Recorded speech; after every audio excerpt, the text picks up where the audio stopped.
जागो और जगाओ, जिसे होश आ गई, अरे हमारी जिम्मेदारी थी, हम भूले बैठे, इसीलिए हम बर्बाद हो रहे, तबाह हो रहे। तो दूसरों को भी जगाएं, दूसरों को भी याद दिलाएं और मिलजुल कर एक उम्मत बन जाए। आइए आज हम मिलाते हैं आपको खुर्जा के एक मशहूर शख्सियत हाजी बशीर अहमद साहब से। आपका शौक़ है खिदमत खल्क करना। आप काफ़ी वक्त से खुर्जा वेलफेयर सोसाइटी के लिए काम कर रहे हैं। इससे पहले जमीयतुल कुरैश में काफ़ी अहम पदों पर रहकर काम कर चुके हैं। कांग्रेस के वरिष्ठ नेता हैं और इनकी कोशिश है कि हमारी बच्चियां जो कुंवारी बैठी हुई हैं उनकी सही वक्त पर शादी हो। इन्हें सबसे ज़्यादा दिखाई देता है कि शादी ब्याह में जो खाना हम लोग खिलाते हैं और हम लोग खड़े होकर खाते हैं, तो ये सुन्नतों का मजाक है। इससे काफ़ी पैसे बर्बादी होती है, खाने की बर्बादी होती है। उस खाने का कहीं अच्छा इस्तेमाल किया जा सकता है। तो आइए हम बात करते हैं हाजी बशीर अहमद साहब से।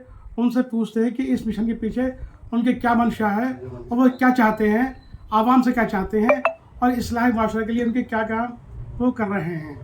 तो आइए हम मुलाकात करवाते हैं आपकी हाजी बशीर अहमद साहब से। जी अस्सलाम वालेकुम।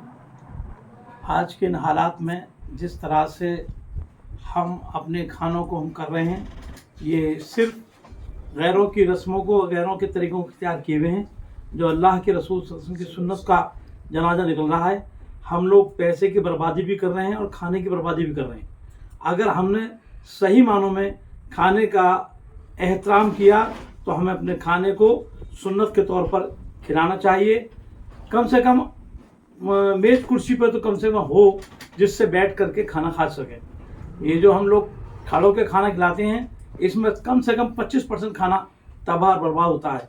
इसमें टेंट वाले भी हमें मिसगाइड करते हैं और खाना बनाने वाले भी मिसगाइड करते हैं। हमें उन तमाम लोगों को दरगुजर करते हुए अपने यहाँ ऐसा इंतज़ाम करें जिससे हमारे मोहल्ले के बच्चे ही खुद इस जिम्मेदारी को निभाएं या थोड़ा सा और खर्चा बर्दाश्त करें, वहाँ मेज़ कुर्सी डलवाने का काम करें मैरिज होम के अंदर, और खुसूसी तौर पर बैठा के ही खाना खिलाने की कोशिश करें। अगर हम बैठाने खिलाने की कोशिश करेंगे तो कम से कम हमारा 25% खाना तबाह होने से बचेगा। अल्लाह के रसूल की सुन्नत को जिंदा करने वाले बनेंगे और वो जो खाना हमारा बचेगा उस खाने का आगे और किसी मसरफ में इस्तेमाल आ सकता है। इसलिए हम अपने खाने को तबाही से बचाएं और सुन्नतों को जिंदा करें। इसी तरह दहेज को भी कम से कम नुमाइश ना करें। अगर जो देना ही है तो अपनी बच्ची का जो हक बनता है वो दें शरीयत के एतबार से। और दहेज को हम लोग सजाते हैं, ये सजाने का रस्म ये बहुत ही ख़तरनाक है, ये बीमारी है, कैंसर है। इससे बचें और अपने जिसको अपनी बेटी को देना है तो खामोशी से अपनी बच्ची को दे, नुमाइश ना करे। नुमाइश करने से कम जिन बच्चियों की शादी नहीं हो पा रही है और वो बेचारे मायूस हो जाते हैं अपने परिवार, अपने समाज के अंदर, क्योंकि उनके पास इतना अशासन नहीं होता कि वो अपनी बच्ची को कुछ अच्छा दे करके अच्छा रिश्ता कायम कर सकें। तो इसलिए हमें सादगी के साथ निकाह कराएं और वलीमा खूब अच्छे से करें। वलीमा सुन्नत भी है और इसे हम लोगों को करना चाहिए। बारात का तसव्वुर इस्लाम में नहीं है, तो हमें बारात का प्रोग्राम बिल्कुल नहीं करना चाहिए। बेटी वाले के यहाँ मुख्तसर 10, 15, 20 लोग जाएं और अपने बच्चे का निकाह करके ले आएं। ये शादी के साथ हम जब निकाह करेंगे तो तमाम बुराइयां समाज के अंदर निकलेंगी।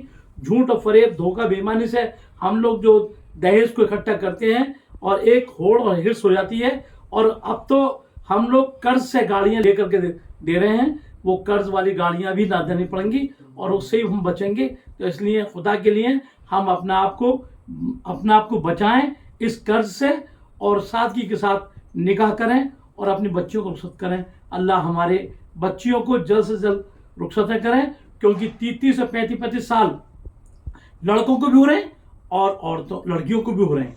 ये उम्रें आखिर कितनी हो रही हैं, एक एक नस्ल ख़त्म हो रही है। इसलिए हमें अपने वक्त से निकाह हों और वक्त से शादियां हों और इंशाअल्लाह वो फिर हमारे बुराइयां जो समाज में कुरीतियां फैल रही हैं उससे भी हमारे समाज को बुराई से बचने का एक मौका होगा। अल्लाह हमें अमल की तौफीक नसीब फरमा दे।